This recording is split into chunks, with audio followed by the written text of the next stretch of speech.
Well, on behalf of everyone in this room, we say thank you, thank you, thank you. You are a great Canadian hero.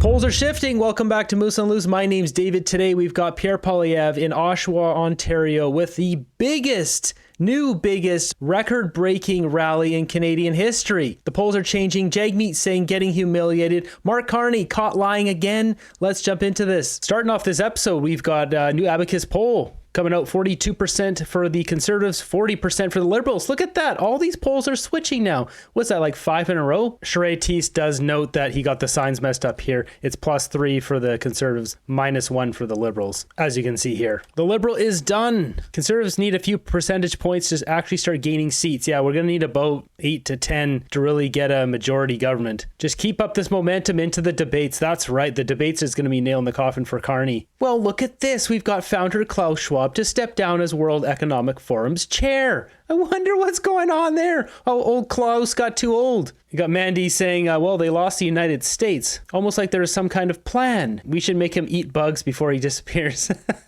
He's getting old. I bet Trudeau takes over. Interesting. Maybe Trudeau does take over. The Emperor is ready to hand off the WF to his children. I had this article sent to me. This is the typical $1 million a day Pierre slander we're seeing from the CBC. Conservative campaign is a mess, party insiders say. That's right. Who's this party insider? We don't know. They won't say. They won't say. This just in, I'm getting a word here directly from the Liberal Party. Turns out their party's a mess. Sorry, I can't give you my source though. Next up, we got Stephen Taylor doing a masterful job of humiliating Mark Carney, pointing out that he lied. He lied again to all of Canada in his press conference. As he says, why would Mark Carney lie about something so easy to look up? Watch. The financial crisis, 2008-9, when I was governor, we avoided a recession. We're now in recession with GDP projected to fall by 1.2% this year. This guy is a chronic liar. He lies about every single thing. Like, what is wrong with this guy? Anyone who lies that much, it's a character trait. He's been doing this for his entire life. And we see that with the plagiarism, with his doctoral thesis back from whatever, 25, 30 years ago. Clearly he has no problem lying. It's who the man is. Glad someone else picked up on this. I don't think he really remembers much about Canada. The lies just keep stacking up every week. Canadians need to see this. How can you vote for Prime Minister that lies so casually? This is up to at least about 10 major lies now that he's done. It's not even been a month yet. Well, look who we have here. This bumbling buffoon Jagmeet saying, here's a campaign update. What is this? Like, what is this? As Ryan Garrettson says, is Jagmeet purposely tanking the NDP? It looks like it. You know, they bring on an OF model onto their campaign bus. Update, now she's off the bus because big backlash? Dumb idea to mix that brand with the NDP? Kind of stupid? Really stupid? Did they not vet her? I understand them wanting to bring on some influencers to get free marketing, but you got to pick the right influencers, not an OF model. And like, what is this? And speaking of Jagmeet saying, we got Table Salt posting this one. This is hilarious. So we're going to look at the girl in the over Jagmeet's shoulder here when he talks about fighting for people. This is embarrassing. I've got a message to Donald Trump. You Democrats and workers are going to fight back and defend our jobs and our country. We're ready to fight back. You got a message. It just makes him look so stupid. Trump. We're ready to fight back.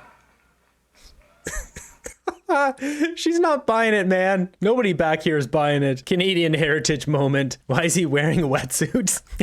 Yeah, why is he wearing a wetsuit? It's probably just the bad lighting there. That party needs new leadership. I don't know why they didn't toss him out and switch it out. They would have been in a much better position now if they got rid of him. This is pure gold. Got this post shared by Jasmine Lane. By the way, congratulations on 100,000 subscribers. Well deserved. And as Jasmine says, twice in one day. Prime Minister Carney did agree that once this election is over, they would go back to the table and iron out some of the long-term specifics of not only the economic partnership, but also the defense and security relationship that is so crucial to our country. Or whomever. I should point out, to be fair, since we're in a campaign, whomever is prime minister after the election, because we don't know the prime minister. Yeah, unless they're intending to rig the election. Can't just make these assumptions, Anita. And yeah, twice in one day. Mark Carney said it earlier. Now, there's good news. Our election process is very secure, so I don't think there's going to be any rigging. But if we see some sort of blowout after these big Pierre Poilievre rallies, then something might be suspicious. but we'll cross that bridge when we get there. Canadians better come out and make this election too big to rig. Exactly. Anita is in a dream world. Next up here, we're going to take a look at Pierre Poilievre's record-breaking rally, but before we do that, we're going to take a look at this post here from Mark Carney. So something else that they're doing, I pointed out that they add mirrors to all the events they go to. I'm guessing they go and install mirrors, or they find rooms that have mirrors all over them because they want to double the size of their small crowds. They also use these cards to block all the extra space. It looks fuller when you have these cards up here. It also adds a lot of contrast, the white and the red, which just is more playful on the eyes. It just feels more full when you look at it versus if they didn't have these. If you were to remove all these cards, you could easily count the people, start counting the rows, and you could figure out like, oh, that's actually not that many people. Mamma mia, look at this rally. So jumping over to Oshawa, Ontario, we've got Pierre's rally here, 6,500 people, with some reports saying almost 7,000 people. These are earth-shattering, record-breaking numbers. This breaks the record from Surrey just going back a week or so. What an incredible crowd. I decided I would come and visit with my very closest friends in Oshawa. And this is the crowd you bring. This is incredible. 6,000 people from Oshawa here to put our country first and bring home the Canada we love. So we got official post here from Pierre Poilievre, 6,500 people rallied at Oshawa. I mean, look at these numbers. Just absolutely outrageous. I like that he came out with his son here. Planes in the back. It's just it's all a good image. This is absolutely epic. I'll just make that full screen. You guys can see the full breadth of it. Amazing. Blue wave is growing. What is the biggest political rally in Canada? It was Justin Trudeau's. It was just under 5,000 people back in, I think it was October 17th or October 24th, somewhere around there, 2015, just before he won. And since then, the biggest rally is Pierre Poilievre's in Surrey just a week ago. And now this one. This is the biggest one in history in Canada, outside of other political things like referendums. We've got Pleb crushing it at all these events here. He's live streaming them. I hear he's going to be the one in BC here soon. Hello, everyone. Look at this lineup here. How's it going? This guy posts. I just want to show you guys the size of this lineup here. 2 hours before the event. So this event, absolutely crazy. Here we have everyone singing "O Canada," the real "O Canada," not Trudeau's butchered version.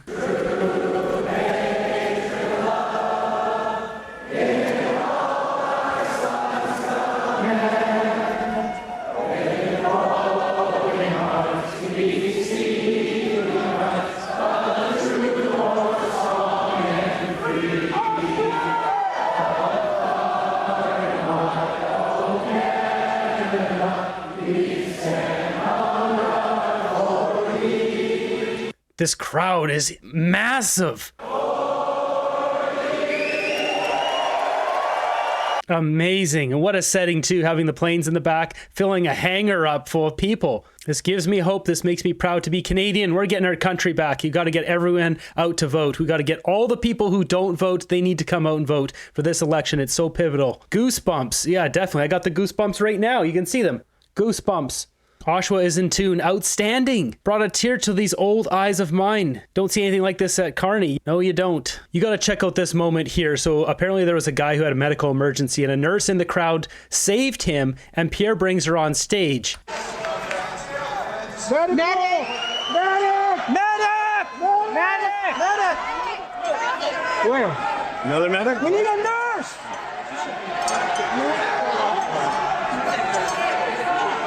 We need the nurse! I need the nurse! She's going. Over there! She's going. Thank you. Thanks, Corey. So he's saying, yeah, somebody's on it. The yelling or the nurse? Both. Let me just acknowledge that we had a terrible medical emergency here. A gentleman collapsed and we thought we'd lost him. But then an amazing and courageous nurse came to the rescue. Jennifer, come up on stage. Come on over. Thank you. Give Jennifer a big round of applause. Thank you, Jennifer. Thank you. Thank you, Jennifer. What a hero. Amazing, Jennifer. How long have you been a nurse for? Oh, that's a tough one. 17, 18 years old. Wow. Here in Oshawa? Amazing. Well, on behalf of everyone in this room and behalf of the blessed gentleman who I believe is in the loving hands of our paramedics, doctors, and nurses, we say thank you, thank you, thank you. You are a great Canadian hero. Look at this body language from Pierre, bowing to her twice. You can't make this stuff up. This is honest body language. He's genuinely thankful for her saving the guy. Do you think Mark Carney would be doing that? Mark Carney looks down at everyone as a peon. Pierre is truly a man of the people. A great Canadian hero. Like so many, we're so blessed to have the greatest people on earth. Courageous, giving, generous, patriotic, in solidarity, one with the other. Our people deserve the best country in the world. Our flag represents the best country in the world, and we are going to restore the promise of the best country in the world. Pierre's running away with this election. He's getting some real momentum now. We're not looking at the polls anymore. We're looking at rally size. The fact that this is another record-breaking rally, bigger than the one in Surrey, which was projected at around 5,500. This one, over 6,000 people, as he stated earlier. So what apparently happened here is 3 people fainted or had problems all at the start of the rally. And I've noticed some people saying here, there was a lot of people with really heavy winter coats, but it was a really warm day. So people were probably overheating and fainting because of that. I'm not sure exactly, though. That's what seems to be the word on the street. Then you don't stand for Canada. Look at this. Got Palestinian protesters out here. Like, what are they doing? Like, seriously, we're having an election here. If you don't care about our country, like, why? Why are you here? Israel first, not Israel first, not Zionism first. Canada first. And if you stand up for Canadian values, then you are against. This is just awful. Like, let's just call it what it is. This is not Palestine. Red, green, black, and white flags equals liberal voters. Vote conservative. Yeah, basically. Crowd leaving the rally was having none of it. No, they were not. So next up, we got Marty up north here, and he goes on a full-blown rant here for 7 minutes. I'm all for it. We need more full-blown rants in Canada, considering the state of our country. But towards the end of the video here, listen to this. He's talking about the rallies in Kingston. And we're not taking it anymore. I don't believe the polls one bit. Wake up. Those big rallies that are occurring in Kingston. Kingston is a liberal stronghold, and Pierre went there yesterday and had a rally with 5,000 people. Meanwhile, Mark Carney is holding what? His rallies at the local A&W with 12 people? Yeah, no. Wake up, folks. Wake up, folks.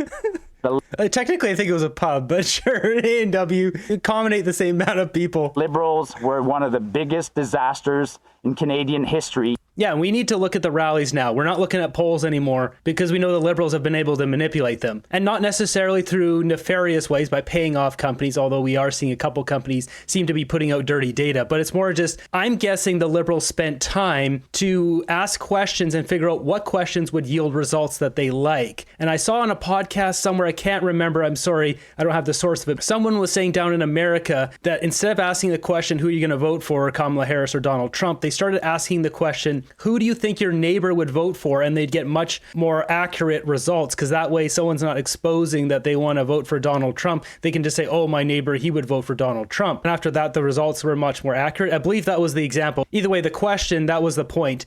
Asking that question, and I would love to see a polling company ask that question instead of who you're going to vote for. Even though in Canada we don't have this thing where, you know, Donald Trump is the boogeyman, people can't openly say they're going to vote for him. Like, Pierre Poilievre is not a boogeyman, but who knows, in the small liberal circles, maybe people get shamed voting conservative, and asking that question, they'd be able to answer it honestly. And they got us into this mess, and the Liberals cannot be trusted to get us out of this mess.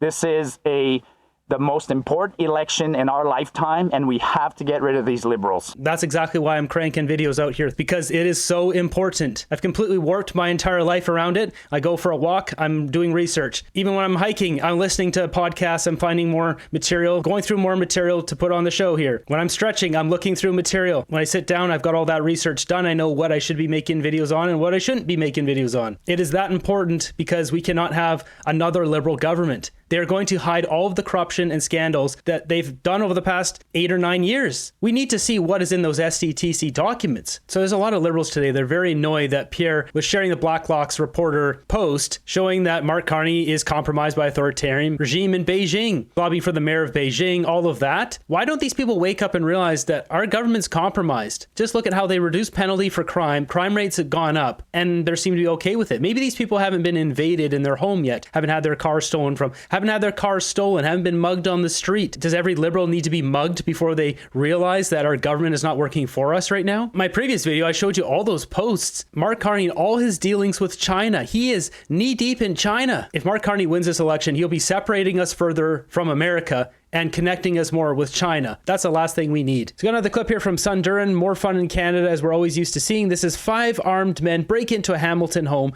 to steal their Corvette and a Jeep. Thanks, Liberals. This is what's happening across Canada and in all of our suburbs and communities. These 5 armed men come with hammers to break into this family home at 2 in the morning. This is in Winona near Hamilton, Ontario. Look at this madness. Look how many of them there are. 5 of these men coming armed. This family is in absolute terror after this, and all to steal their vehicles that are parked outside. Listen to this. Listen.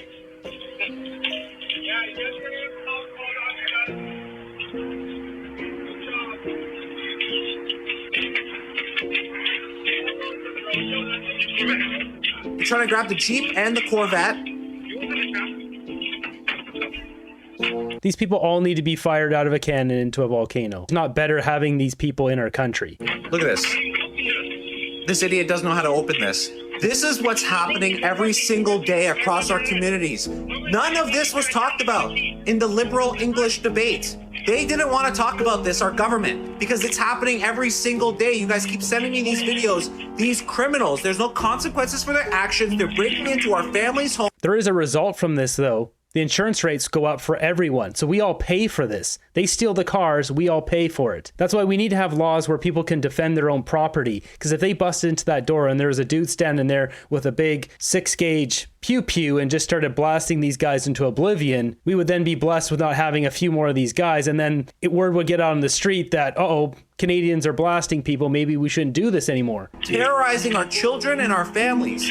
This is madness that we allow this to continue to happen. This family put security systems in their vehicles. This is stopping these criminals from going ahead and stealing these vehicles. But they are breaking into homes. 10 years in jail on the first offense for any of these crimes, and all of this stops. 100%, 10 years in jail, first offense. And they have to be doing hard manual labor in those jails to pay for their sins against our country. They need to be building things, giving back to society, not just sitting there playing Xbox and soaking up cash from taxpayers. Why will our government not put Canadian citizens and our families over these heinous criminal thugs? Why will they not do that? That's amazing that this deterrent worked. Whatever the anti-theft in the cars, it worked. 10 years in jail on first offense on any armed home invasion or carjacking. I don't understand who would oppose this. The Liberal Party of Canada would, because they've made this easy for people. And you have to wonder why they want crime so bad in our country. Then it makes you question, why do we have this big problem with street fentanyl and cartels in our country? Maybe it's all linked. Maybe they want these problems in our country. Anyone with a sane mind would instantly reverse the policies and make them very strict. So if there's a home invasion and they get caught, they're 10 years in jail versus little slap on the wrist, 6 months of house arrest, and you're playing Xbox and you're happy. That's the penalty a lot of these criminals get, depending on what they did during their crime, etc. But fear is the tool of tyrants. 12-gauge spread shot, 2 rounds, problem solved. Canadians need to be able to defend ourselves. With a state of crime and corruption, at what point do Liberal supporters eventually break and decide, you know what, it's time to get our country back?